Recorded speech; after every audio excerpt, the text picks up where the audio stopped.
సగోచరం ఉన్మూలయత్య విద్యాం యద్విద్యాం ఉన్మీలయత్యపి శ్రీకళ్యాణ పరంపరాస్పదము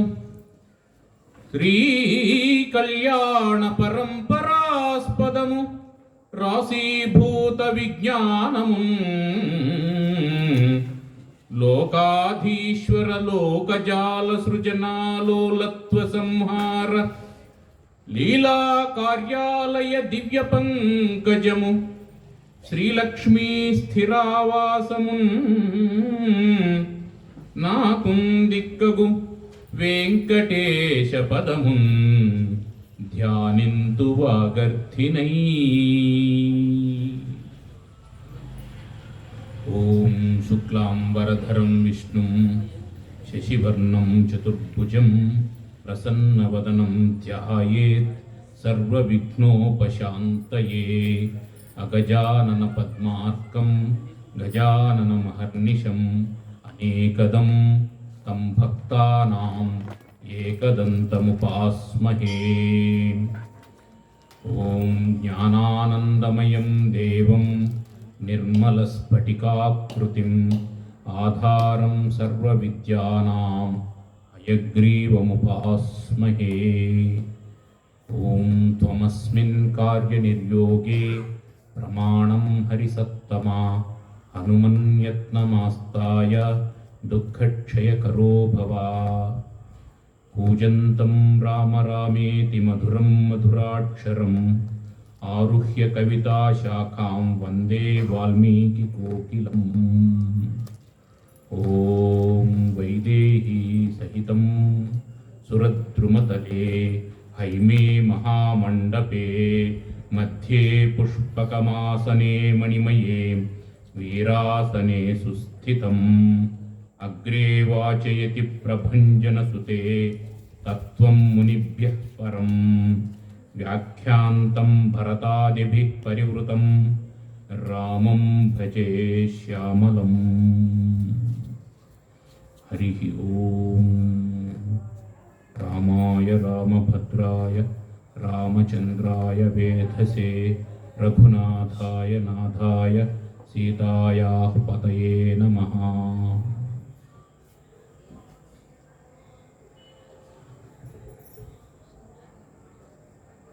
శ్రీ లక్ష్మీ హయగ్రీవ స్వామి దేవాలయ సన్నిధానంలో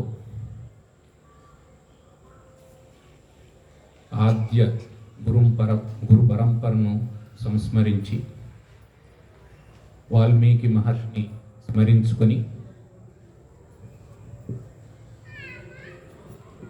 వశిష్ఠాది సమస్త ఋషిగణాన్ని సంస్మరించుకొని పరమ పవిత్రమైనటువంటి శ్రీరామనవమి పర్వదినాన మనం శ్రీరామనామ స్మరణ చేసేటువంటి భాగ్యాన్ని ప్రసాదించినటువంటి ఆ శ్రీరామచంద్రమూర్తి ఆ పరంపరకంతా కూడా కృతానేక నమస్కృతులై ఈనాటి ప్రవచన కార్యక్రమాన్ని మనం ప్రారంభం చేసుకుంటూ ఉన్నాం. ప్రతి యుగంలోనూ శ్రీమన్నారాయణమూర్తి ఆయా యుగ ధర్మాన్ని అనుసరించి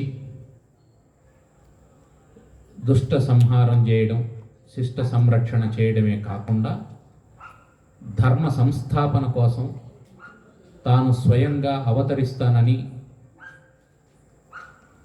ఆయన మాటిచ్చాడు. ఆ మాటిచ్చినటువంటి పరమేశ్వరుడు శ్రీమన్నారాయణుడు అనేకమైనటువంటి అవతారాలను ధరించాడు. జన్మకు అవతారానికి ప్రధానమైనటువంటి భేదం ఏమిటంటే, ఎందుకు పుట్టామో తెలియకుండా పుడితే దాన్ని జన్మం అంటాం, ఎందుకు పుట్టామో తెలిసి పుడితే దాన్ని అవతారం అంటాం. మహాత్ములు మాన్యులు అయినటువంటి వాళ్ళు వాళ్ళ జన్మ ఎందుకు కలిగిందో వాళ్ళకి తెలుసు. అందుకని వాళ్ళను మనం అవతారమూర్తులు అంటాం. చాలామంది పుట్టిన తర్వాత ఏదో పని చేసుకుంటూ గాలివాటంగా ఏ పని తోస్తే ఆ పని చేసుకుంటూ చివరికి శరీరాన్ని వదిలిపెట్టేస్తే ఒకసారి వెనక్కి తిరిగి చూసుకుంటే ఓహో ఇందుకు పుట్టాడేమో ఇతను అని అనిపిస్తుంది. దాన్ని జన్మము అంటాం. జన్మకు అవతారానికి ఉన్నటువంటి తేడా అది. శ్రీమన్నారాయణుడు పుట్టలేదు, ఆయన అవతరించాడు. అవతరించాడు అంటే అవతారానికి ప్రయోజనం తెలిసి తన యొక్క సర్వశక్తి స్వరూపాన్ని కొంత తగ్గించుకొని అంశీభూతుడై ఆవిర్భవించాడు అని అర్థం. అయితే ఆవిర్భవించినప్పుడు తల్లిదండ్రులు ఉన్నారా లేదా అంటే తల్లిదండ్రులు ఉంటారు, వాళ్ళ పుణ్యం అది. ఆ పుణ్యాత్ములైనటువంటి వారికి ఆ భాగ్యం కలుగుతుంది. మనం ఈరోజు ప్రస్తావించదలుచుకున్నటువంటి విషయం ఆధునిక జీవితం, శ్రీమద్ రామాయణం అనేటువంటి అంశాన్ని ప్రస్తావించుకుంటూ ఉన్నాం.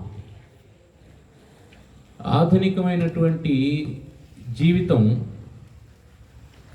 ఎలా ఉంది అనేది ప్రత్యేకించి మనమేమి చెప్పుకోవాల్సినటువంటి అవసరం లేదు. మెల్లమెల్లగా 2 BHK 3 BHKలో ఎగిరిపోతూ ఉంది. అంటే కిచెన్ లేకుండా పోతూ ఉంది. ఇంట్లో వంట ఉండడం లేదు, ఇంట్లో పెద్దవాళ్ళు ఉండడం లేదు, ఇంట్లో పాత వస్తువులు ఏవి ఉండకూడదు అనేసి నిర్ణయించుకున్నారు. సాధారణంగా వీధిలో పాత వస్తువులు కొంటామని చెప్పి అంటూ ఉంటారు.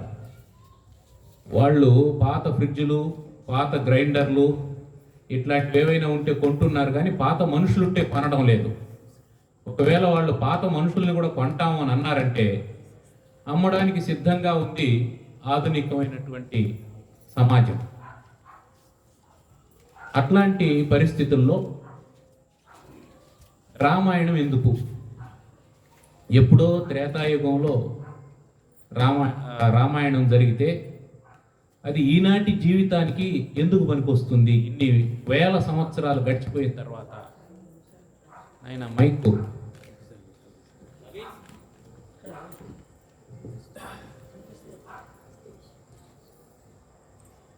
అనేది మనం చూసుకోవాలి. ఆధునికమైనటువంటి జీవితం అంటే అనేకమైనటువంటి మార్పులకు లోనవుతూ ఉన్నటువంటి జీవితం ఇది. 80లు 90ల వరకు ఉన్నటువంటి జీవితం వేరు, 90 తర్వాత వచ్చినటువంటి జీవితం వేరు. మైక్ చూస్తూ ఉన్నప్పుడు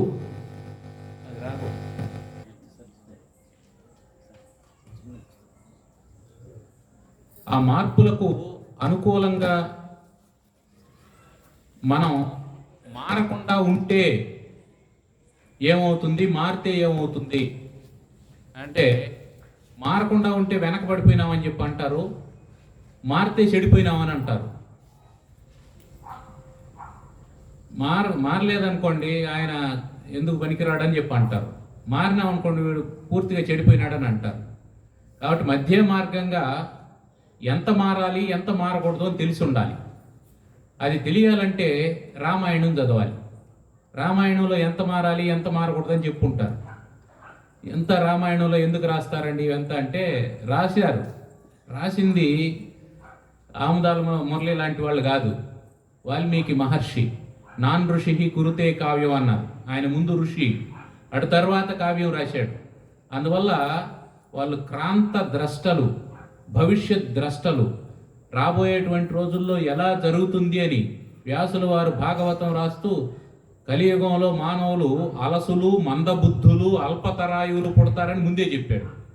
అంటే సోమరితనం కలిగినటువంటి వాళ్ళు, మందబుద్ధి కలిగినటువంటి వాళ్ళు, అల్పాయుష్కులు పుడతారు అని చెప్పి అన్నారు. అల్పాయుష్కులు అని చెప్పి అన్నారే కానీ ఆయన అంచనా ప్రకారం ఎంత ఆయుష్ నిర్ధారించారంటే వ్యాసుల వారు 120 సంవత్సరాలు అని చెప్పి అన్నారు. అందుకని మన సంవత్సరాలు 60 ఉంటాయి, 60 ప్రతి ఒక్కరూ 2 సార్లు చూడాలి. అక్షయలో పుట్టినటువంటి వాడు ఇంకోసారి అక్షయ చూడాలి అనేది వాళ్ళ ఉద్దేశం. అందుకని మొదటి 60ని భౌతిక జీవితంగాను, రెండో 60ని పారమార్థిక జీవితంగాను అట్లా నిర్దేశించి 120 సంవత్సరాలని చెప్పి అనుకున్నారు. కాలక్రమంలో మనిషిలో కాలుష్యం పెరిగింది. అది వాతావరణంలో కాలుష్యం కాదు, భావ కాలుష్యం పెరిగింది. మనిషి బుర్రలో కాలుష్యం పెరగడం మొదలైంది. ఎప్పుడైతే బుర్రలో కాలుష్యం పెరిగి బుద్ధి కలుషితమైందో అప్పుడు ఆయుష్ తగ్గుతూ వచ్చింది. 120, 110 అయింది, 100 అయింది, 80 అయింది, 60కి వచ్చింది. ఇది గమనించినటువంటి ప్రభుత్వం వాళ్ళు రిటైర్మెంట్ వయసును 62 చేశారు. కారణం ఏంటంటే వాళ్ళు సర్వీసులో ఉండేటప్పుడే సంతృప్తిగా పోని అనే ఉద్దేశంతో. కాబట్టి వ్యాసుల వారు ఏదైతే అంచనా వేశారో దాంట్లో సగానికి దిగజారిపోయింది. ఇంకా కలియుగం మొదటి పాదం పూర్తి కాకుండానే. దానికి కారణం ఏమిటంటే మనం ఆధునికమైనటువంటి యుగంలో వచ్చినటువంటి మార్పుల్ని ఆహ్వానించేటువంటి నెపంతో మన మూలాన్ని మర్చిపోతూ ఉన్నాము. ఆ మూల స్తంభాలైనటువంటి వేదాలు, ఇతిహాసాలు, పురాణాలు వీటిని వదిలేస్తూ ఉన్నాము. అలా వదలకూడదు అని చెప్పడానికి ఉద్దేశించినటువంటిదే ఈనాటి ఈ ప్రసంగం. వాల్మీకి రామాయణాన్ని వ్రాసే నాటికి ఆయన దానికి సమకాలికుడు. ఆయన కాలంలో జరిగింది, అది కట్టుకథ కాదు. వ్యాసుడు మహాభారతం రాసినాడు, ఆయన కట్టుకథ రాయలేదు. ఇది మనం తెలుసుకోవాలి. ఎందుకంటే ఆయన సమకాలికుడు. వాళ్ళ మనవాళ్ళ కథ రాశారు. ఆయన కళ్ళ ముందరే మనవాళ్ళు ఆస్తి కోసం గొడవపడి 18 అక్షోహిణుల సైన్యం 18 రోజుల్లో యుద్ధం చేసి కేవలం 11 మంది మిగిలితే ఆయన అదంతా ప్రాణాలతో ఉండి చూశాడు. ఇదంతా అయిపోయిన తర్వాత ఆయన ఉత్తరాయణం వచ్చేంత వరకు ఉండి భీష్ముడు చూస్తూ ఉంటే వ్యాసుడు దీన్నంతా గమనించి వచ్చినటువంటి ప్రమాదాన్ని, రాబోయేటువంటి ప్రమాదాన్ని పసిగట్టి మహాభారతాన్ని రాసి మన కోసం ఇచ్చారు. ఇటు మహాభారతం, ఇటు రామాయణం, ఈ రెండు కూడా ఇతిహాసాలుగా పేర్కొంటాం. ఆ రెండు మనకు అత్యంత ఆవశ్యకమైనటువంటి ఆచరణీయ గ్రంథాలు. వాళ్ళిద్దరూ సమకాలికులు అని ఎందుకు చెప్పాము అనంటే ఈ పిదప కాలం ప్రారంభమైన తర్వాత వీటిని కట్టుకథలు అనడం మొదలుపెట్టారు. అందుకోసం అని చెప్తున్నా. సరే, అవును, రామాయణం జరిగింది, రాముడు ఉన్నాడు, అవంతా ఉందనుకుందాం, ఇప్పుడు మేము ఎందుకు చదవాలి అని చెప్పి ప్రశ్న వస్తుంది. ఓ భార్యాభర్త కొత్తగా పెళ్ళయింది, అత్తగారింటి నుంచి వెళ్తూ ఉన్నాడు. పండగకు వచ్చాడు పాపం అల్లుడు, అమ్మగారిని కూడా తీసుకొచ్చారు. ఇద్దరు బయలుదేరి అత్తగారింటి నుంచి వెళ్తున్నారు. అత్తగారింటి నుంచి వెళ్తున్నారంటే కొంత లగేజ్ ఎక్కువ ఉంటుంది. సరే, ఏ కారణం చేతనో బావమరిది రాలేదు. రైల్వే స్టేషన్లో సంచులన్నీ పెట్టుకొని ఉన్నారు. రైలు ఆ స్టేషన్లో 2 నిమిషాలే ఆగుతుంది. ఆ రోజు కాస్త ఆలస్యంగా వచ్చింది రైలు ఆలస్యంగా వచ్చింది. ఈయన 2 సంచులు తీసుకొని పరిగెత్తుకుంటూ వెళ్ళి సీట్లో పెట్టాడు. అమ్మగారు మిగిలిన సంచులు అందిస్తూ ఉన్నారు. ఆయన తీసుకెళ్ళి సీట్లో పెట్టి మళ్ళీ వచ్చేటప్పటికి రైలు కదిలేసింది. అది పెద్ద ఎక్స్ప్రెస్, చాలా స్పీడ్గా కదిలింది. వెళ్తూ ఉంటే మా ఆవిడ అని కిటికీలో నుంచి వచ్చే పరిగెత్తుకుంటూ వచ్చే, తీసుకురా, ఏం చేస్తానో అని ఆమెను అరుస్తూ ఉన్నాడు, గట్టిగా తిడుతూ ఉన్నాడు. ఆ భోగిలో ఉండే వాళ్ళందరూ ఏమయ్యా నీకు బుద్ధుందా, ఆమెను అట్లా తిడుతూ ఉన్నావు అని. అందులో ఒక ఆయన ఏం చేశాడంటే చైన్ లాగాడు, రైలు ఆగింది. సరే, ఆమె ఆ సంచులు తీసుకొని పరిగెత్తుకుంటూ వస్తుంది. ఇతను వెళ్ళాడు, సంచులు అందుకున్నాడు, తీసుకొని వచ్చి లోపల పెట్టాడు. అందరూ తిట్టడం మొదలు పెట్టారు. అసలే రైలు లేట్ అనుకుంటే నువ్వు వల్ల చైన్ లాగారు, ఆ మాత్రం తెలియదా, అసలు లెస్ లగేజ్ మోర్ కంఫర్ట్ అన్నారు, తెలియదా నీకు, అది ఎందుకు ఇన్ని సంచులు తెచ్చుకున్నావు అని చెప్పాను. మన బాధలు మనకేవో ఉంటాయి, తెచ్చుకునే వాళ్ళు మోస్తారు, కానీ చూసే వాళ్ళకు కొంచెం కష్టంగా ఉంటుంది. అది లోకం ఇట్లా మారిపోయిందని చెప్పడానికి. ఎందుకని సంచులు తెచ్చుకోవడం అని అంటారు. లగేజ్ మోసేది వాళ్ళు కదా, కానీ వీళ్ళే మోస్తున్నట్టు సలహాలు ఇస్తూ ఉంటారు. అసలు మొత్తానికి అట్లా అందరూ మాట్లాడుతున్నారు. ఎవడి వైపు చూసినా కురికి తినేసేటట్టు ఉన్నాడు, అంత కోపంతో ఉన్నారు. అందుకని ఏం చేయాలో అర్థం కాక ఒక మూల పోయి కూర్చున్నాడు. ఆయన ప్రశాంతంగా కూర్చున్నాడు.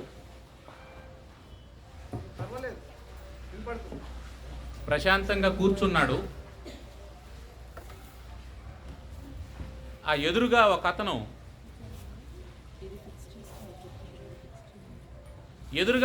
ఒక పుస్తకం పట్టుకొని చదువుకుంటూ ఉన్నాడు. సరే, ఇతన్ని పలకరిద్దామని అనుకొని, ఏమండి చదువుకుంటున్నారా అన్నాడు. అవునండి అన్న. ఆయన తల పైకెత్తి అవునండి అన్నాడు. ఏం చదువుతున్నారండి అని. రామాయణం చదువుకుంటున్నా. రామాయణమా? అదే రాముడు సీత రావణాసుడు అదే కదా, మేము చిన్నప్పుడే విన్నాము. ఆహా, సంతోషం. ఏముందండి, అదే చదివేశారా, అంతా అయిపోయిందా అన్నాడు. లేదండి, ఇంకా కొంత ఉంది. ఓ 20 సార్లు చదివాను, ఇప్పుడు 21వ చదువుతున్నాను, ఇంకా కొంత ఉంది అన్నాడు. మీరంతా ఇంతేనండి, చేదస్తం పట్టినటువంటి వాళ్ళు. చదివిన పుస్తకాన్ని చదువుకుంటూ ఉంటారు, ఏముంది అందులో 20 సార్లు చదవడానికి అని చెప్పి అన్నాడు. అంతవరకు ప్రశాంతంగా ఉన్నటువంటి ఆయన మెల్లగా తెరిచి ఉన్నటువంటి రామాయణాన్ని అలా మూతవేసి, నాయన ఇంతసేపు ఇంత గొడవ జరిగింది ఎందుకో తెలుసు కదా నీకు అంటుంది. అవునండి, మా ఆవిడ ఉందే, త్వరగా రమ్మంటే రాలేదండి, ఆ సంచులు తీసుకొని మెల్లగా నడుస్తూ ఉంది, ఈలోపు రైలు కదిలేసింది, అందరూ తిడుతున్నారండి అని చెప్పి అన్నాడు. అదే నాయన, నువ్వు రామాయణం కానీ చదివి ఉంటే వీళ్ళందరూ నిన్ను తిట్టుండేవాళ్ళు కాదు, రైలు ఎలా ఎక్కాలో నీకు తెలుసుండేది అని అన్నాడు. ఊరుకోవా పెద్ద మనిషి చాలు కానీ, రామాయణ కాలంలో రైలు ఎక్కడుంది, రామాయణంలో రైలు ఎక్కడం గురించి ఉందని చెప్పి అంటావు. వినేవాడు చెవిటివాడైతే మూగవాడు హరికథ చెప్తాడని నేను వింటాను కదా అని ఏదంటే చెప్తావా నువ్వు అని అంటే, లేదు నాయన ఉంది అని చెప్పాను. అంటే ఎక్కడుంది, నాకు ఆధారం చూపించు అని చెప్పాను. ప్రశాంతంగా ఉండు, ఆవేశపడద్దు, శ్రద్ధగా విను, చెప్తానని చెప్పాను.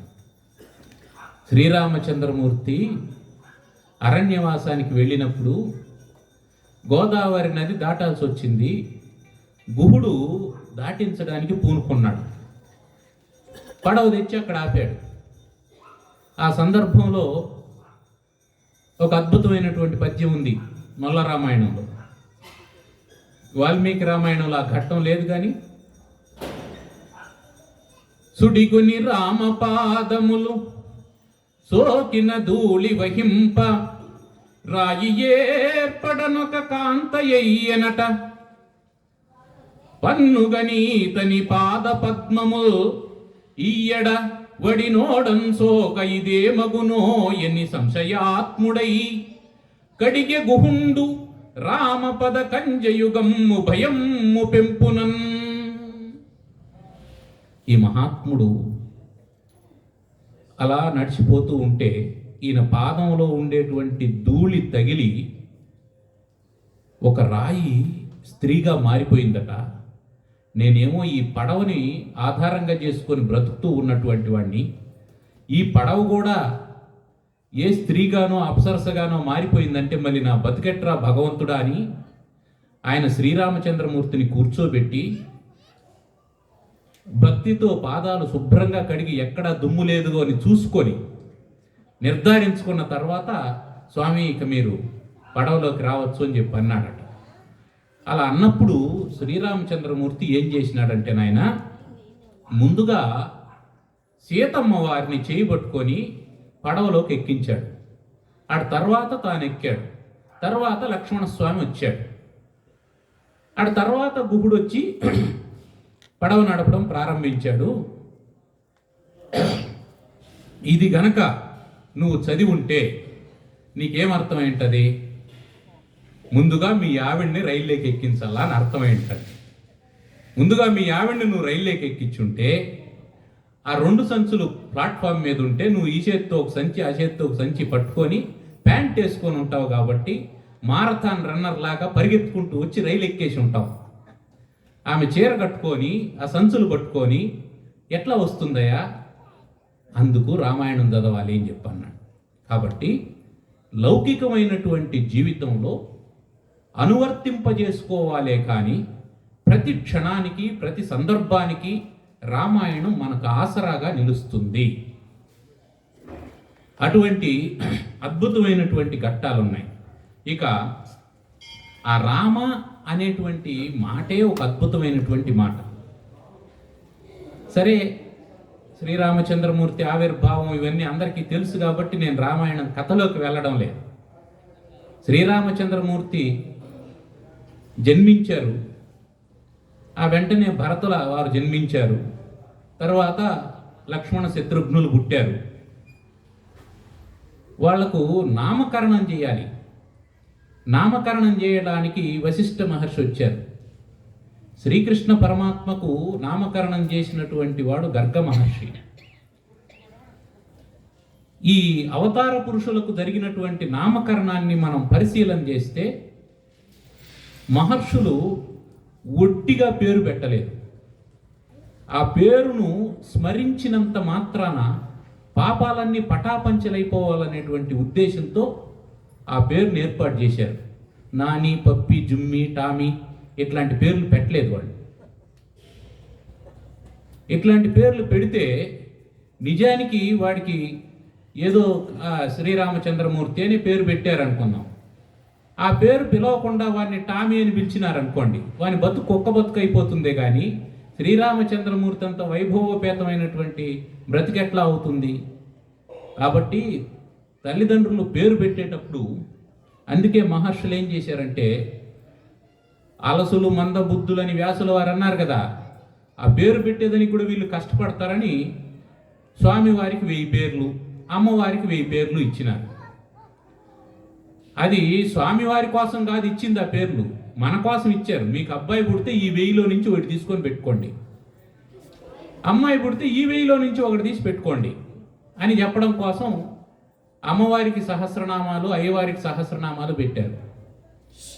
శ్రీరామచంద్రమూర్తికి నామకరణం చేసేటప్పుడు అష్టాక్షరి మహామంత్రం ఓం నమో నారాయణాయ అనేటువంటి మంత్రంలోని రేఫాన్ని,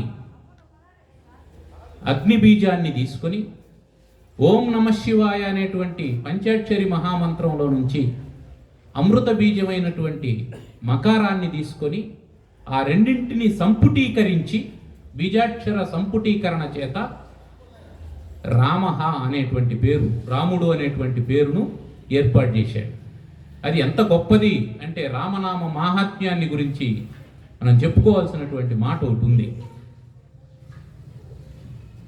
ప్రతిరోజు ఉదయం పొద్దున్నే స్నానం చేసిన తర్వాత పరమేశ్వరుడు పూజా గదిలోకి వెళ్ళిపోతున్నాడు.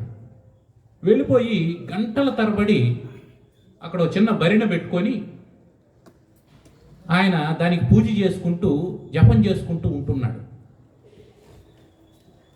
పార్వతీదేవి టిఫిన్ చేసి పెడుతుంది. అసలే అది హిమాలయ పర్వతాలు కొంచెం చల్లగా ఉంటాయి.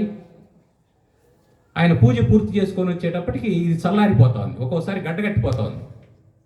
అట్లాంటి పరిస్థితి ఉంది. సరే ఏమిటి నా రోజు రోజుకి ఇట్లా తయారవుతున్నాడని ఓ రోజు అడిగింది, స్వామి నన్ను అందరూ లోకమాత అని అంటారు, అట్లాంటి నేను మిమ్మల్ని భర్తగా పొందడం కోసం ఈ హిమాలయాల్లో తపస్సు చేశాను, మీకంటే మించి ఇంకెవరుండారు పొందడానికి? ఎవరు లేదు కదా, అట్లాంటి మీరు ఎవరిని గురించి జపం చేస్తున్నారు అని చెప్పంటే ఆయన ఆ పూజా గదిలో ఉన్నటువంటి బరిణం తీసుకురా అని చెప్పి అన్నాడు. ఈమె వెళ్ళి బరిణం తీసుకొని వచ్చింది. దాన్ని తీసి చూస్తే మట్టి ఉంది అందులో. ఈమెమనుకున్నది విభూది ఈయనకి ఇష్టం కాబట్టి విభూతి తెచ్చి పెట్టుకున్నాడు కాబోలు అనుకున్నది. మట్టి ఉంది. మట్టినా పూజిస్తాండారు అని చెప్పాను. అవును అది మట్టే, అది శ్రీరాముని భక్తులు నడయాడినటువంటి ప్రదేశం నుంచి తెచ్చుకున్న మట్టి. ఇక నేను జపించేటువంటి మంత్రం రామ మంత్రము అని చెప్పి అన్నాడు ఆయన. ఎందుకు మీరు రామ మంత్రాన్ని జపిస్తున్నారు అని అంటే, అది తారక మంత్రం అన్నాడు. అన్ని మంత్రాలు ఉన్నాయి కానీ దేనికి తారక మంత్రం అనే పేరు లేదు. తారకము అంటే తరింపజేసేటువంటిది అని అర్థం. దేన్ని తరింపజేస్తుంది? జన్మను తరింపజేసేటువంటిది. కాబట్టి అది ఒక్క రామ మంత్రానికి మాత్రమే ఉన్నది. తారక మంత్రము కోరిన దొరికెను, ధన్యుడనైతిని ఓరన్నా. మిరిన కాలు నీ దూతల పాలిటి మృత్యువు అని నమ్మన్నా. తారక మంత్రము కోరిన దొరికెను, ధన్యుడనైతిని ఓరన్నా. మిరిన కాలు నీ దూతల పాలిటి మృత్యువు అని నమ్మన్నా. తారక మంత్రము కోరిన దొరికెను, ధన్యుడనైతిని ఓరన్నా. ఎన్ని జన్మముల చేసిన పాపము ఈ జన్మముతో విడునన్నా. ఎన్ని జన్మముల చేసిన పాపము ఈ జన్మముతో విడునన్నా. అన్నిటికిది కడసారి జన్మము, అన్నిటికిది కడసారి జన్మము. సత్యం ఇక పూటుట సున్నా. తారక మంత్రము కోరిన దొరికెను, ధన్యుడనైతిని ఓరన్నా అని భద్రాచల రామదాసు ఏ మంత్రాన్ని కీర్తించాడో ఆ తారక మంత్రాన్ని పరమేశ్వరుడు నిత్యం అనుష్ఠానం చేస్తూ ఉంటాడు. ఆయన అనుష్ఠాన మంత్రం తారక మంత్రం. అంత మహిమోపేతమైనటువంటిది. ఆయన ఆ మంత్రాన్ని గురించి చెబుతూ శ్రీరామ రామ రామేతి రమే రామే మనోరమే సహస్రనామ తత్తుల్యం రామనామ వరాననేకే అని పార్వతీదేవికి ఉపదేశించాడు. అటువంటి పరమాద్భుతమైనటువంటి మంత్రానికి అధిష్టాన దైవతం శ్రీరామచంద్రమూర్తి. తెలిసో తెలియకుండానో రామ అని అనుకుంటే చాలట. ఒక రామచిలుక ఉంది. అది ఒక వేశ్య పెంచుకుంటూ ఉంది రామచిలుకను. దాన్ని ఆ ద్వారం దగ్గర పంజరంలో పెట్టింది. ఎవరైనా వస్తే వచ్చినారు అని అది అరవడం కోసం. అయితే అది అరిచినప్పుడంతా, ఏమి రామ అరుస్తున్నావు, ఎవరైనా వచ్చారా అని అనేదట ఆవిడ లోపల నుంచి. ఏమి రామ మౌనంగా ఉన్నావు, ఎవరో రాలేదా అనేదట. ఆ పదే పదే రామ రామ రామ అనడం వల్ల ఆమె నీచమైనటువంటి వృత్తిలో ఉన్నప్పటికీ ఆమె తరించింది అని మొల్ల రామాయణంలో ఉంది. వారాంగన శ్రీరాముని పేరిడి రాచిలుక పిలిచి పెంపు వహించేదని చెప్పి రాస్తుంది. ఒక వారాంగన అయ్యుండి కూడా దానికి శ్రీరాముని పేరు పెట్టుకున్నటువంటి కారణం చేత పెంపు వహించింది అని. మనకు భాగవతంలో అజామీళోపాఖ్యానం అట్లాంటిది. అజామీలుడు తన కొడుకు నారాయణ అని పేరు పెట్టినందుకు అన్ని పాపాలు చేసినప్పటికీ స్వామి సాయుధ్యాన్ని పొందగలిగాడు. ఆ కారణం చేత ఎలా పేరు పెట్టుకోవాలి పిల్లలకి అని మనకు రామాయణం నేర్పిస్తుంది. ఆధునిక జీవితంలో పేరు పెట్టే దగ్గర నుంచి, ఎందుకంటే మనిషి యొక్క అస్తిత్వం పేరుతో మొదలవుతుంది. మనిషి యొక్క అస్తిత్వం పేరుతో మొదలవుతుంది. ఆ పేరు ఎంతవరకు ఉంటుంది అంటే, ప్రాణం ఉన్నంత వరకు పేరుతో పిలుస్తాం. ప్రాణం పోయిన తర్వాత సుబ్బారావు గారు ఉన్నారండి అని అనరు, తీసుకొని వచ్చారా బాడీని అంటారు. కాబట్టి మనం పేరు పెట్టేది దేనికి అంటే, ఆ దేహంలో ఉన్నటువంటి చైతన్యానికి పేరు పెడుతున్నాం. ఆ చైతన్యం పరబ్రహ్మ స్వరూపం.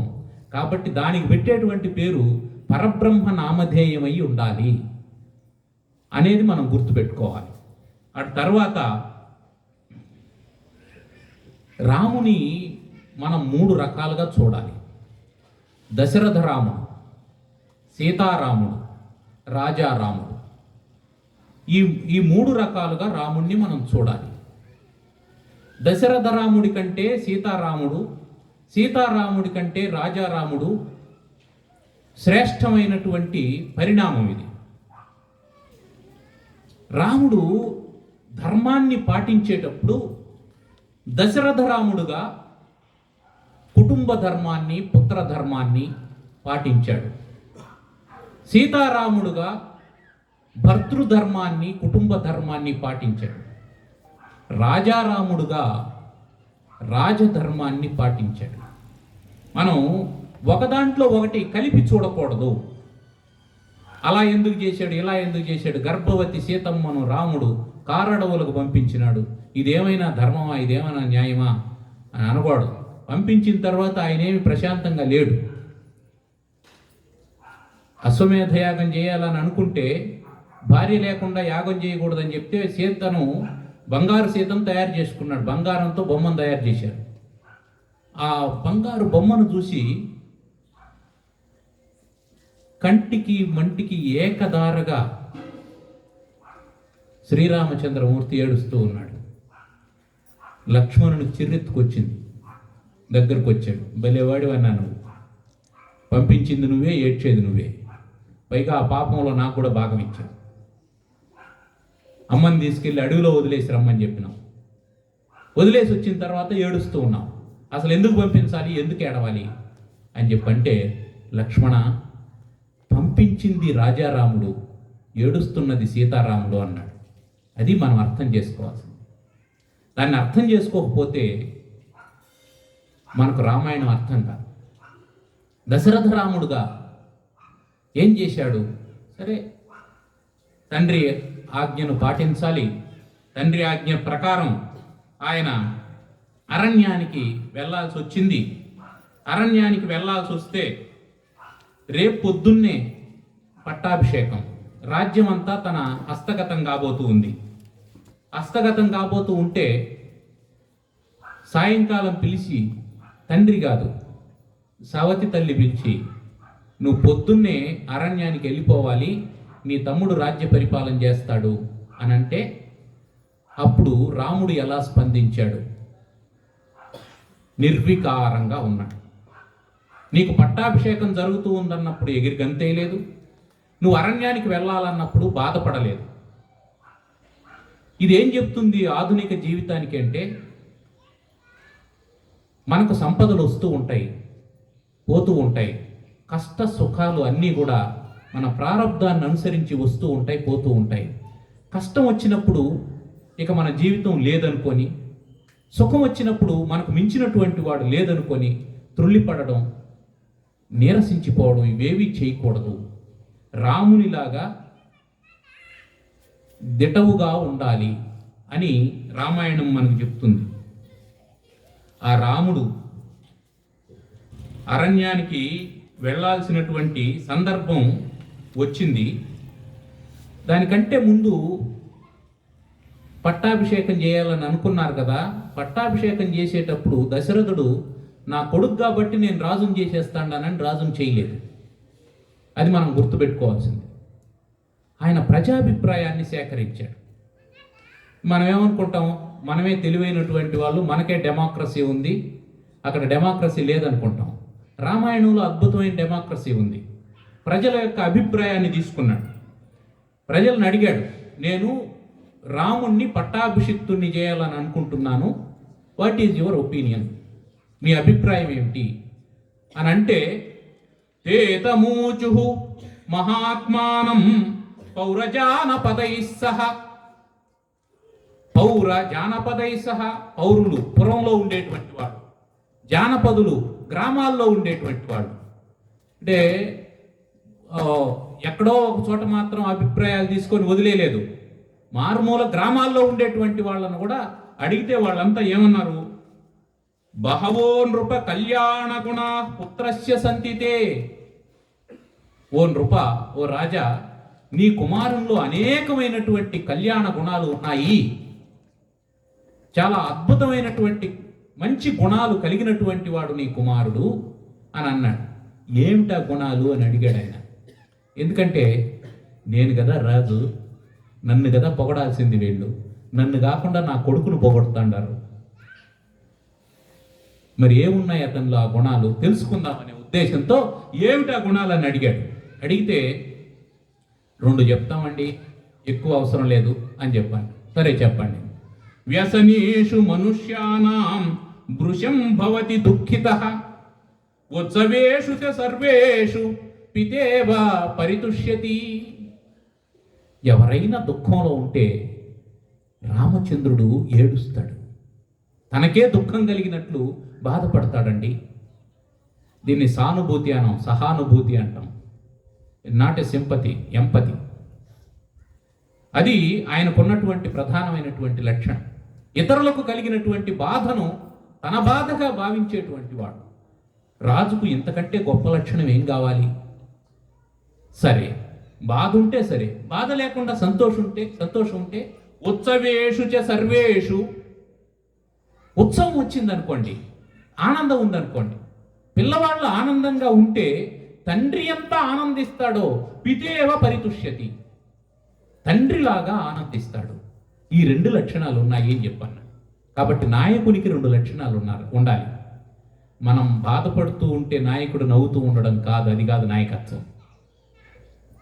మనం ఉత్సవం చేసుకుందాం అనుకుంటే, అబ్బా దొరికారా వీళ్ళకు ట్యాక్స్ వేద్దాం, మీరు వినాయకుని పందిరి పెట్టుకుంటామంటే మా దగ్గర డబ్బు కట్టేసి పందిరి పెట్టుకోండి అని అంటాం అనుకుంటేవాడు నాయకుడు కాదు. అది రామాయణం చెప్పేటువంటి. రామాయణం చదవనటువంటి వాళ్ళు నాయకులు కావడం వల్ల వచ్చినటువంటి దౌర్భాగ్యం ఇదంతా. ఎవడైనా ఎలక్షన్లో పోటీ చేయాలంటే వాడు రామాయణం చదివి ఉండాలా, వాడికి రామాయణంలో పోటీ పెట్టి వాడిని ఎన్నుకుంటే అప్పుడు ఈ దేశం బాగుపడు. సరే, అట్లాంటి కళ్యాణ గుణాలు కలిగినటువంటి వాడు శ్రీరామచంద్రమూర్తి. సరే, పట్టాభిషేకం విఫలమైంది. కైక రాముణ్ణి పిలిచి నువ్వు వనవాసానికి వెళ్ళాలి అని చెప్పన్నది. అన్న తర్వాత అంతవరకు కైకకు రామునితో ఉన్నటువంటి అనుబంధం వేరు కదా, చాలా ప్రేమతో వాత్సల్యంతో చూసుకునేది. ఒక్కసారిగా అట్లా అన్న తర్వాత రాముడు ఎక్కడ తనను అపార్థం చేసుకుంటాడో అని, రామా బాధపడుతున్నావా అని ఒక మాట అన్నది. నేను ఇట్లా అన్నందుకు బాధపడుతున్నావా అని అంటే, నాహమర్త పరోదేవి లోకమావస్తుముత్సహే విద్ధిమాం ఋషిభిస్తుల్యం కేవలం ధర్మమాస్థితం. అమ్మా, నేను ధర్మార్థ కామ మోక్షాలలో అర్థం గురించి ఆలోచించేటువంటి వాడిని కాదు, కేవలం ధర్మం గురించి మాత్రమే ఆలోచన చేస్తాను అని చెప్పన్నాడు. చతుర్విధ పురుషార్థాలైనటువంటి ధర్మము, అర్థము, కామము, మోక్షము, ఈ 4ంటిలో సాధారణంగా మనం అర్థకామాల వెంబడి పడిపోతూ ఉంటాం. డబ్బు వస్తుంది అంటే ధర్మాన్ని తాకట్టు పెడతాం. మోక్షం గురించినటువంటి స్పృహే ఉండదు. ఏదైనా కష్టం వచ్చినప్పుడు భగవంతుడు కావాలి. మనకు కష్టం వచ్చిందనుకో, అప్పుడు దేవుడు లేడు, ఉంటే నాకెందుకు ఇన్ని బాధలు పెడతాడు, నాకే ఎందుకు ఇన్ని బాధలు పెడతాడు అని అంటాం. సుఖం వచ్చినప్పుడు, నీకు సంపద వచ్చినప్పుడు భగవంతుణ్ణి మర్చిపోతాం, కన్వీనియంట్గా మర్చిపోతాం, ఇబ్బంది లేకుండా. కానీ శ్రీరామచంద్రమూర్తి ఏమన్నాడంటే, నేను ఋషిభిః తుల్యం, ఒక ఋషిలాగా నిరంతరం ధర్మాన్ని పాటించేవాడినే తప్ప నాకు అర్థదృష్టి లేదు. అంతేకాదు తల్లి, యదత్ర భవతః కించిత్ శక్యం కర్తుం ప్రియం మయా ప్రాణానపి పరిత్యజ్య సర్వదా కృతమేవ తత్. అమ్మా, నీకు సంతృప్తి కలిగించేటువంటి పని చేయాల్సి వస్తే, అది నా ప్రాణాలని విడవడము అని కానీ తెలిస్తే, నా ప్రాణాన్నైనా సరే, నీకు కొంచెం పాటి తృప్తి కలుగుతుంది అని అంటే ప్రాణాలనైనా వదిలేస్తాను అని చెప్పన్నాడు. అది రాముని యొక్క ధర్మనిష్టకు ప్రతీక. అంతేకాకుండా యదా పితరి శుశ్రూష తస్యవా వచన క్రియ, తండ్రికి సేవ చేయడం అంటే అర్థం ఏంటంటే అతని మాటలను వినడమే. కాబట్టి నా తండ్రికి అది నిష్ఠ అయితే నాకు అదే నిష్ఠ అని చెప్పి శ్రీరామచంద్రమూర్తి అన్నాడు. అంతటి అద్భుతమైనటువంటి భావన సంపత్తి కలిగినటువంటి వాడు శ్రీరాముడు. ఇక లక్ష్మణుడు ఏమన్నాడంటే ఆ సందర్భంలో, అన్నా నువ్వు ఒక్క మాట చెప్పు, నేను దశరథుణ్ణి బంధించేస్తాను, నీకు పట్టాభిషేకం చేస్తాను, భరతుణ్ణి ఓడిస్తానని చెప్పి అన్నాడు. రాముడు ఒప్పుకోలేదు. నాయన, అది కాదు మన పని, మనం పితృవాక్య పరిపాలన చేయాలి తప్ప రాజ్యం కోసం ఈ ప్రయత్నాలన్నీ చేయకూడదు అన్నాడు. ఎంత అద్భుతమైనటువంటి మాట! పోనీ రాముడు ఇట్లాంటి వాడని అనుకుంటే ఆయన అరణ్యవాసానికి వెళ్ళిపోయాడు. భరతుణ్ణి పిలిచారు, పట్టాభిషేకం చేసుకో అంటే, ఈ రాజ్యం రాముంది, నాకు అక్కర్లేదు అని చెప్పాను. అన్నదమ్ములు ఇంత గొప్పగా ఉంటే ఈరోజు ఇన్ని కోర్టులు ఎందుకు, ఇన్ని కేసులు పెండింగ్ ఎందుకు? మనం ఏ కోర్టులకు పోయినా అన్నీ రామాయణం కేసులే. రామాయణం కేసులు అంటే అర్థం ఏంటంటే విడాకుల కేసులు, అన్నదమ్ముల కేసులు, ఇవి రామాయణం కేసులు అంటే రామాయణం చదవని కేసులు అని అర్థం. అన్నదమ్ముళ్ళు రామాయణం చదివారనుకో, అరే అంత రాజ్యాన్ని రాముడు వదిలేశాడు, ఒక అడుగు అన్నకు వదిలేస్తే ఏమవుతుంది, లేదా తమ్మునికి వదిలేస్తే ఏమవుతుంది? ఓ తండ్రి చాలా కష్టపడి 10 ఎకరాల ఆస్తి సంపాదించాడు. ఆయన పోతూ పోతూ ఏం చేశాడంటే తన ఇద్దరు పిల్లల్ని పిలిచి, నాయన పై వైపు ఉండేది అన్నకి, కింద వైపు ఉండేది తమ్మునికి అని చెప్పని మధ్యలో ఒక గట్టు వేశాడు. కొన్నాళ్ళకి ఆ గట్టులో నుంచి ఒక చిన్న వేప మొలక వచ్చింది. ఆయన పైన ఉండే అన్న 5 ఎకరాల ఆస్తిని దున్నుకొని ఆయన సేద్యం చేసుకొని ఆయన బతుకుతున్నాడు. తమ్ముడు కింద ఉండేటువంటి 5 ఎకరాలను దున్ని సేద్యం చేసి ఆయన బతుకుతూ ఉన్నాడు. మధ్యలో వేప చెట్టు పెరుగుతూ ఉంది. ఓ 5-6 ఏళ్ళు 10 ఏళ్ళు గడిచింది. వేప చెట్టు కాస్త పెద్దదైంది. ఒకరోజు తమ్ముడు రంపం తీసుకొని వేప చెట్టు దగ్గరికి వచ్చాడు. వదిన పైన పొలంలో పనిచేస్తూ, ఎందుకు నాయనా వేప చెట్టును కోస్తాండావు అని అన్నది. వదిన, నేను ఇల్లు కట్టుకోవాలనుకున్నాను, తలుపులకి కిటికీలకు కావలసినటువంటి పొయ్యి కోసం ఈ వేప చెట్టును కోసేస్తాడానని చెప్పాను. అదెట్టు కోస్తావా, మాకు భాగం లేదా అందులో అని చెప్పాను. నేను అన్నకి చెప్పాను, కోసుకోరా అని చెప్పి అన్నాడు. ఆయన తిక్కలోడు, ఆయనకేం తెలుస్తుంది, ఆయన చెప్తే నువ్వు రంపం ఎత్తుకొని వచ్చేయడమేనా, అదంతా కుదరదు అని చెప్పి అన్నది. మా అన్న చెప్పినాక నువ్వెందుకు కుదరదు అంటావు అంటే, మీ అన్న ఎవరు చెప్పడానికి అని చెప్పాను. వీళ్ళిద్దరూ గొడవ పడుతూ ఉండగానే చిన్న కోటలు వచ్చింది అక్కడికి. ఏమంట అన్న, ఏమా మరుస్తూ ఉన్నది. సరే, ఇంకా వాళ్ళు ఎంటర్ అయిన తర్వాత అది లెవెల్ మారిపోయింది, నెక్స్ట్ లెవెల్కి వెళ్ళిపోయింది. ఈ లోపు అన్న కూడా వచ్చాడు. ఎందుకు గొడవ పడుతున్నారంటే, వాళ్ళ ఆవిడ నీకు బుద్ధి ఉంటే కదా ఎవరైనా చెట్టు కోసుకోమని చెప్తారా అని గొడవ పడ్డారు. గట్టేసి ఉన్నారు కదా, మంచి నల్ల రాళ్లతో గట్టేశారు. సరే, తమ్ముని చేతికి రాళ్ళు దొరికాయి, అన్న చేతికి రాళ్ళు దొరికాయి, ఇద్దరికి తలలు పగిలాయి. ఇద్దరు పోలీస్ స్టేషన్కి వెళ్ళారు, కేసులు పెట్టుకున్నారు, హాస్పిటల్కి వెళ్ళి కట్లు కట్టుకున్నారు. పోలీసు వాళ్ళు ఏం చెప్పారు, నాయన ఇది సివిల్ కేసు ఇది, మీరు కోర్టుకి వెళ్ళండి అని చెప్పన్నారు. చెరో లాయర్ని పెట్టుకున్నారు. సరే, ముందుగా ఏం చేశారంటే దాని మీద స్టే ఆర్డర్ ఇచ్చారు, ఇంజక్షన్ ఆర్డర్ ఏదో అంటారు, అంటే యథాతథ స్థితిలో అది ఉండాలి, దాన్ని ఎవరు సేద్యం చేయకూడదన్నారు. కాబట్టి అన్న సేద్యం చేయడం లేదు, తమ్ముడు సేద్యం చేయడం లేదు. అప్పటి వరకు సంపాదించినటువంటి డబ్బు కొద్దిగా లాయర్లకు ఇస్తూ వాయిదాలకు తిరుగుతూ ఉన్నారు. కొంతకాలం జరిగింది. అన్న అప్పులు ఎక్కువైపోయి 5 ఎకరాల్లో సేద్యం చేసుకుంటూ తన దగ్గర 10 మంది 15 మంది కూలీలు ప్రతిరోజు పనిచేసేవాడు. ఇప్పుడు ఎవరి దగ్గరికి కూలికి వెళ్ళలేడు, అట్లని తిండి తినకుండా ఉండలేడు, డబ్బు లేకపోతే కుదరదు కదా. అందుకని ఎవరికి తెలియకుండా, మూడో కంటికి తెలియకుండా అప్పులు చేశాడు. ఎల్లయ్య తెలియకుండా పుల్లయ్య దగ్గర, పుల్లయ్య తెలియకుండా ఎల్లయ్య దగ్గర ఇట్లా అప్పులు చేసుకుంటూ వచ్చాడు. ఎందుకంటే వాని దగ్గర కూడా అప్పు చేసినాడంటే వీడు అప్పాడు. ఇట్లా ఒకరికి తెలియకుండా ఒకరి దగ్గర అప్పులు చేశాడు. ఫోర్స్ ఎక్కువైంది. పైనుండే 1 ఎకరా అవతలు ఉండేవాడికి అమ్మాడు. తమ్ముడికి కూడా అదే పరిస్థితి, కింద ఉండే 1 ఎకరా అవతలు ఉండేవాడికి అమ్మాడు. అప్పటి వరకు నడుచుకుంటూ కోర్టుకు వస్తుండే లాయర్లు ఇద్దరు చెరో సైకిల్ కొనుక్కున్నారు. మళ్ళీ కొన్నాళ్ళు గడిచింది. కొన్నాళ్ళు గడవగానే అన్న 2వ ఎకరా అమ్మాడు, తమ్ముడు 2వ ఎకరా అమ్మాడు. లాయర్లు మోటార్ సైకిల్ కొనుక్కున్నారు. అన్న 3వ ఎకరా అమ్మాడు, తమ్ముడు 3వ ఎకరా అమ్మాడు. లాయరు చిన్న మారుతి కారు కొనుక్కున్నాడు. ఈ లాయర్ కూడా కొనుక్కున్నాడు. అన్న 4వ ఎకరా అమ్మాడు, తమ్ముడు 4వ ఎకరా అమ్మాడు. లాయర్లు ఇద్దరు పెద్ద పెద్ద కార్లు కొనుక్కున్నారు. ఇదంతా జరిగేటప్పటికీ ఒక 5-6 సంవత్సరాలు అయింది. ఈలోపు కోపం ఎంతసేపు ఉండదు కదా, కోపాలు పోతూ ఉంటాయి. అన్నదమ్ముళ్ళు ఎట్లయినా ఊర్లో ఉండేటప్పుడు మాత్రం వాళ్ళ భార్యలు చూసేటప్పుడు ఒకరినొకరు పలకరించుకోరు. ఆ తర్వాత వాయిదా పోయేదానికి బస్సు ఎక్కినప్పుడు ఒకే సీట్లో కూర్చోవడం, ఇద్దరు పోవడం, కోర్టు దగ్గర దిగడం, ఒకనాటికి ఈయన టీ తీసిస్తే ఆయన తాగడం, ఆయన టీ తీస్తే కష్ట నష్టాలు చెప్పుకోవడం. ఏందోరా ఈ లాయర్లు వాయిదాల మీద వాయిదాలు వేస్తూనే ఉంటారు, ఇది ఎప్పటికి దిగుతుందో తెలియలేదు అని మాట్లాడుకోవడం. ఆ తర్వాత బయలుదేరి రావడం, ఇట్లా జరుగుతుంది.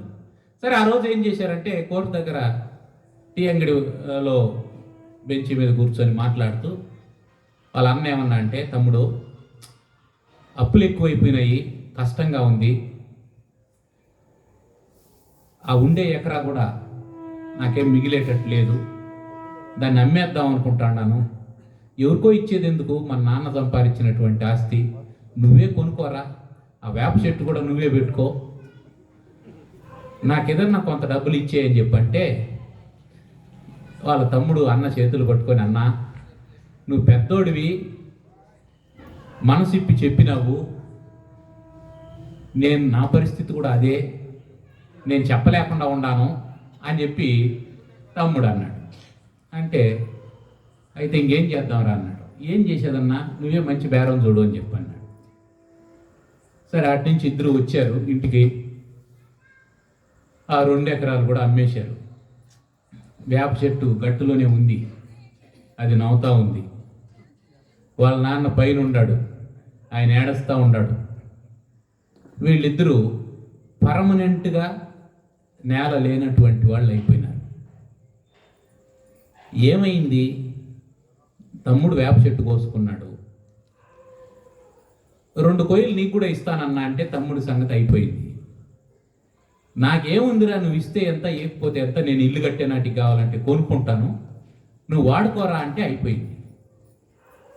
ఆ ఒక్క మాట అనకపోయిన దానికి 5 ఎకరాలు పోగొట్టుకున్నారు.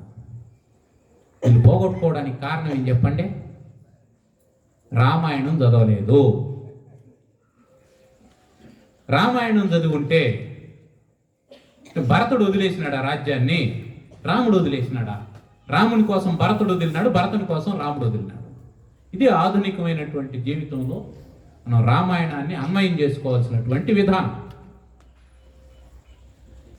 అంతేకాకుండా మనిషి అందరూ బ్రతుకుతారు, మామూలుగా బ్రతుకుతా అంటారు, కానీ శత్రువు కూడా పొగిడేటట్టు బ్రతకాలి, మామూలుగా బ్రతకూడదు. శత్రువు కూడా మనల్ని పొగడాలి. మన శత్రువు ఎప్పుడైతే మనల్ని పొగిడేటట్టు మనం బ్రతుకుతామో ఆ బ్రతుకు సార్థకత వచ్చినట్టు. రాముడట్ట బ్రతికాడా లేదా అంటే బ్రతికాడు. మారీచుడు రావణాసురునితో చెప్పినటువంటి మాటలు, రావణాసురుడు వచ్చి నేను సీతను తెచ్చుకోవాలనుకుంటున్నాను, నువ్వు సహకారం అందించాలా అని చెప్పి అన్నాడు. మారీచుడు సిన్సియర్గా చెప్పినటువంటి మాట ఏమిటంటే, రామో విగ్రహవాన్ ధర్మ సాధు సత్యపరాక్రమ రాజా సర్వలోకస్య దేవానాం మఘవానివా. రాముని చేతిలో దెబ్బలు తిని 100 యోజనాలకు అవతల పోయి పడిపోయి భయపడిపోయినటువంటి మారీచుడు ఎక్కడైనా రామశబ్దం వినిపిస్తేనే వణికిపోయేటువంటి వాడు. అటువంటి వాడు రావణాసురునితో చెప్పాడు. ఏం చెప్పాడంటే, రావణాసుర, రాముడంటే ఏమనుకుంటున్నావు? రామో విగ్రహవాన్ ధర్మ. నువ్వు ఎప్పుడైనా ధర్మాన్ని చూడాలి అని అనుకుంటే రాముణ్ణి చూడు. రాముడు ఎలా ఉంటాడంటే ధర్మంలాగా ఉంటాడు, ధర్మం ఎలా ఉంటుందంటే రాముడిలాగా ఉంటుంది. అట్లని అతను చేతగాని వాడు కాదు. ఈ కాలంలో మనం ఏమీ చేయలేదు అని అంటే ఏమనుకుంటారు జనాలంటే చేతగాని వాడు అని అనుకుంటారు. కానీ రాముడు ఏమీ చేయనంత మాత్రాన చేతగాని వాడని అనుకోవద్దు. సత్య ధర్మ పరాక్రమ సాధువు సత్య పరాక్రమ. అతను సాధువే కానీ సత్య పరాక్రముడు. సత్యాన్ని నిలబెట్టడం కోసం తను పరాక్రమించి యుద్ధం చేయగలిగినటువంటి వాడు. అతని బలమేమిటో నాకు తెలుసు. 16 ఏళ్ళప్పుడు చూశాను. 16 ఏళ్ళప్పుడు బాణం వేస్తే 100 యోజనాలకు అవతల పోయి పడ్డాను. ఇప్పుడు ఇంకా పెద్దవాడయ్యాడు. ఇప్పుడు కానీ వేశాడు అనుకో ఇక జీవితం ఉండదు అని చెప్పి అన్నాడు. ఇంకా ఒక మాట కూడా చెప్పాడు, నాయన ఈ లోకంలో సులభా పురుష రాజన్ సతతం ప్రియవాదిన అప్రియస్య చ పత్యస్య వక్త శ్రోతా చ దుర్లభ. ఈ ఒక్క మాట తెలుసుకుంటే ఎవరితో స్నేహం చేయాలి, ఎవరితో స్నేహం చేయకూడదు అనేటువంటి తెలుస్తుంది. రాజా, ఈ లోకంలో చాలామంది ఉంటారు నీకు ఇష్టమైనటువంటి మాటలు చెప్పేవాళ్ళు. శూర్పణఖ వచ్చి ఏం చెప్పింది? సీతమ్మ అందం మామూలు అందం కాదు అది, అట్లాంటి అందగత్తె నీ దగ్గర ఉండాలి, ఒక సామాన్యమైనటువంటి మానవం దగ్గర ఉండేది ఏమిటి అని ఆమె అన్నది. ఇట్లాంటి వాళ్ళు చాలామంది ఉంటారు లోకంలో. నీకు ఇష్టమైనటువంటి మాటలు మాట్లాడేవాళ్ళు, వాళ్ళతోనే నువ్వు స్నేహం చేస్తూ ఉంటావు. అది నీకు హానిని కలిగిస్తుంది. కానీ అప్రియస్యత పత్యస్య, నీకు ఇష్టం లేకపోయినా సరే నీకు మేలు జరిగేటువంటి మాటలు చెప్పేటువంటి వాళ్ళతోనే ఉండాలి. అద్దంలాగా ఉండాలి నీ స్నేహితుడు. ఏముందో అది చూపించాలి, ఏముందో అది చూపించేటువంటి వాడి దగ్గరనే నువ్వు ఉండాలి. నువ్వు తప్పు చేసావు అని చెప్పాలి, నువ్వు ఒప్పు చేసావు అని చెప్పాలి. అట్లాంటి వాళ్ళతో స్నేహం చేయాలి. నువ్వు ఇట్లాంటి వాళ్ళంతా పక్కన పెట్టుకొని, ఇదే మాట విభీషణుడు కూడా చెప్పాడు మళ్ళీ రావణాసురునికి. కానీ మనకు మిత్రలాభంలో ఒక మాట ఉంటుంది పంచతంత్రంలో, చెడుగాలము దాపురించిన వారు అరుంధతిని పెద్దల వాక్యమును దోప నిర్వాణ గంధమును కనరు వినరు మూర్ఖనరు అని. ఎవరికైతే చెడుగాలం దాపురిస్తుందో వాడికి, అంటే ఇంకా త్వరలో పోతాడు అనుకునేవాడికి అరుంధతి నక్షత్రం కనిపించదట. దీపం కొండెక్కినప్పుడు వాసన వస్తుందే, ఆ వాసన రాదట. పెద్దల మాట కూడా వినడట. అది పంచతంత్రంలో చెప్పింది. అట్లా రావణాసురునికి చెడుగాలం దాపురించింది, ఎందుకు చెప్పినా వినలేదు.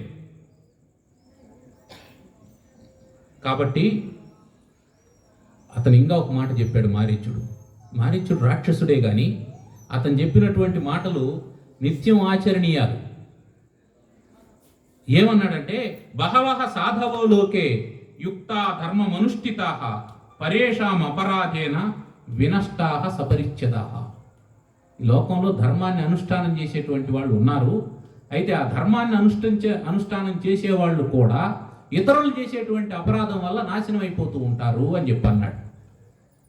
ఇప్పుడు ఆలోచన చెయ్యి, సీత నీది కాదు. నీది కానటువంటి సంపద కోసం, నీది కానటువంటి ఆస్తి కోసం నువ్వు ప్రయత్నం చేస్తున్నావు. ఇది అధర్మం. ఈ అధర్మం వల్ల నువ్వొక్కడు నాశనం కావు.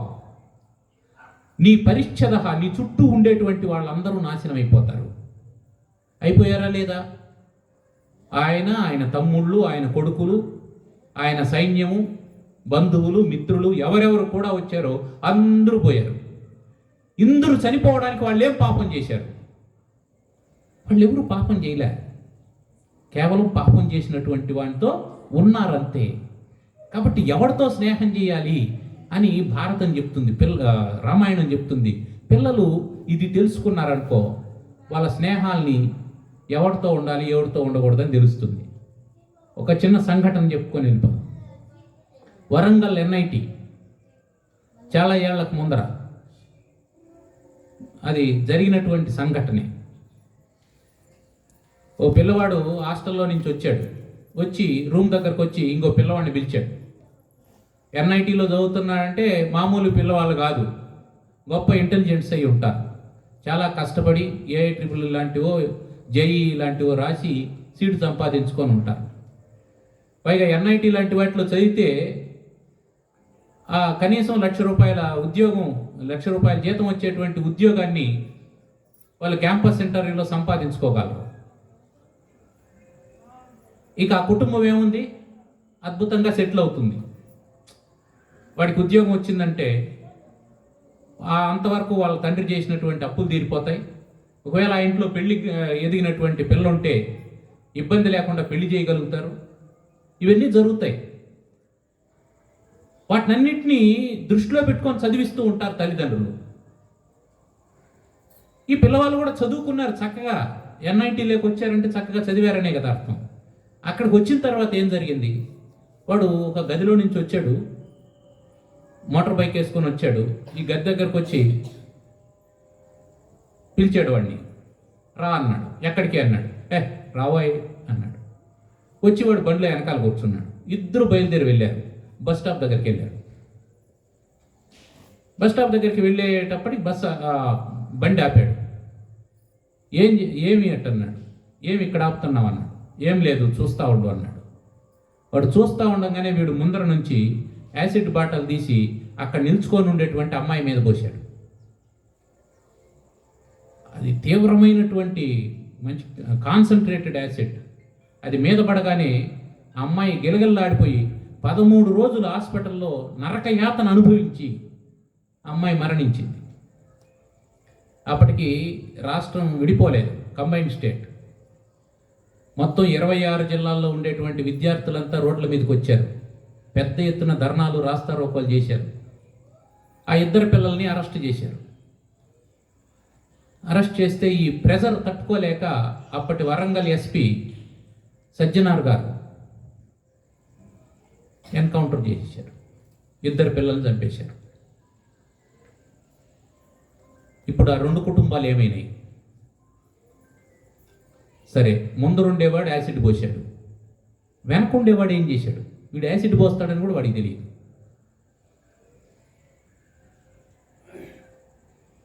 మారీచుడు చెప్పింది ఇదే. పరేషాం అపరాధేన వినష్టాః సపరిచ్ఛతః. ఇతరులు చేసేటువంటి అపరాధం వల్ల వానితో కూడా ఉండేటువంటి వాళ్ళు నాశనం అయిపోతారు. కాబట్టి పిల్లలు రామాయణం చదివితే ఎవరితో కూడా ఉండాలి, ఎవరితో కూడా ఉండకూడదు అనేది అర్థమవుతుంది. అందుకోసం నీ జీవితానికి రామాయణం అవసరం. ఇక పెళ్లి జరిగింది ఉదయం. సీతారాముని గురించి కొంత మాట్లాడుకుందాం. పెళ్లి జరిగింది. పెళ్లి జరిగితే ఆ కన్యాదానం చేస్తూ ఉన్నప్పుడు జనక చక్రవర్తి పాణిగ్రహణం చేయిస్తూ ఇయం సీత మమ సుతా సహధర్మచరీతవా ప్రతీచ్య చైనాం భద్రంతే పాణిం గృష్ణీష్వ పాణినా. ఇది అందరికీ తెలిసినటువంటిది. దాని తర్వాత ఇంకా ఒక మాట కూడా చెప్పాడు. పతివ్రత మహాభాగ ఛాయేవానుగత సదా. ఆ చివరి మాటలో ఉంది అంత కీలకమంతా. ఆయన ఏమన్నాడంటే, ఈమె నా కూతురు సీత, ఈమెను నువ్వు సహధర్మచారిణిగా స్వీకరించు, ఈమె చెయ్యి అందుకో. ఈమె ఎటువంటిదంటే పతివ్రత అన్నాడు. పతివ్రత అనేది ఎప్పుడు తెలుస్తుంది? అంతకుముందు పెళ్ళి అయింటే కదా ఈమె పతివ్రత అవునో కాదో తెలిసేదానికి. అంతవరకు పతే లేదు. మరి జనకుడు ఎట్లా అన్నాడు?